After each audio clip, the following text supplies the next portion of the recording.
It is December, and with December comes Christmas, and with Christmas comes Christmas trees. So today we're here with Jason Wilson, who's a firefighter engineer for the Coos Bay Fire Department. Thanks for joining us, Jason. Thank you. We're going to discuss a little bit about trees. So when it comes to picking a tree, you have a lot of those individuals who go with your artificial tree, but there are still those individuals that go out to the lot and pick a fresh cut tree or nearly fresh cut tree.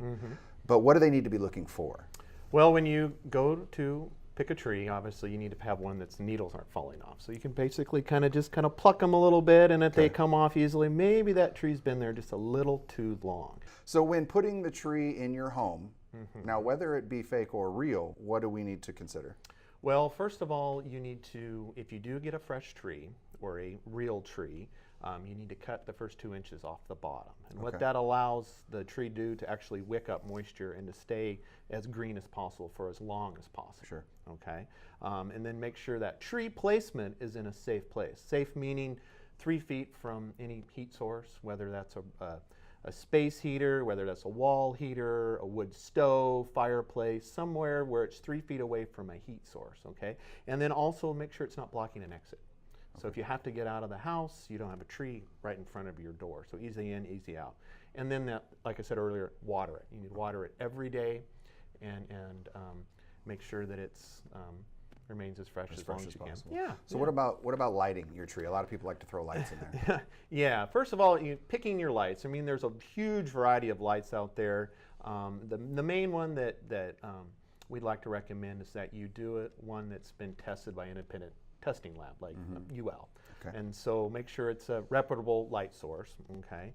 And then make sure, there's some lights that are for indoor and for outdoor. Obviously, some of this pertains to outdoor lighting as well as indoor lighting, but make sure that if you're going to use outdoor lights, use them outdoors. You can use them indoors if you want, but make sure that you pick the right strand of lights, okay? And then the condition of your lights. If the bulbs are broken or the wires are frayed, you probably should replace those lights. Your grandparents' lights from 30 years ago, even though they're cool, may not be the safest thing to be using on your Christmas tree. The 50-year-old bubble lights that get super hot. Exactly, and that's one of those heat sources. So, and then make sure you read the box or the manufacturer's recommendation about how many lights you can string together. Sure. Obviously you don't want to overload the circuit. Okay. Sure. And then most people don't do this, but never use candles on trees. So the original great Tannenbaum, those traditional Hollywood things, that's with the candles. You got to remember those trees were brought in that day and were used for that night and that night only. So never use candles anywhere near your Christmas tree, within 3 feet actually of your Christmas tree. Okay. Right. And then finally, when you're done using those lights, turn them off at night. Don't leave them on. If you leave the house, don't leave the Christmas lights on your tree. So yeah, that's a little bit about the lights for your Christmas tree. Okay. So. Wow. Well, a lot. those all seem like fairly reasonable and logical things to do. And it's funny that they're not in certain aspects.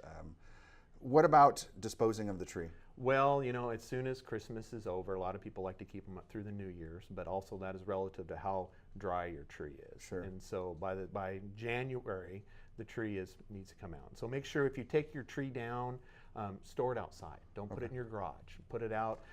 The city of Coos Bay and the city of North Bend offer Christmas tree pickups. The fire department facilitates that. So there'll be more information on what days those will be. So that's an easy way to disposing them. But they are a tinderbox just waiting to happen. All right. So that's disposing them. So when you get your tree this year, please listen to what this gentleman had to say. And don't let your dog use it as a water dish. Fill up your water. Don't put fire traps in your tree. And have a happy holiday season from the Remedy and Coos Health and Wellness. Thanks for joining us. Thank you.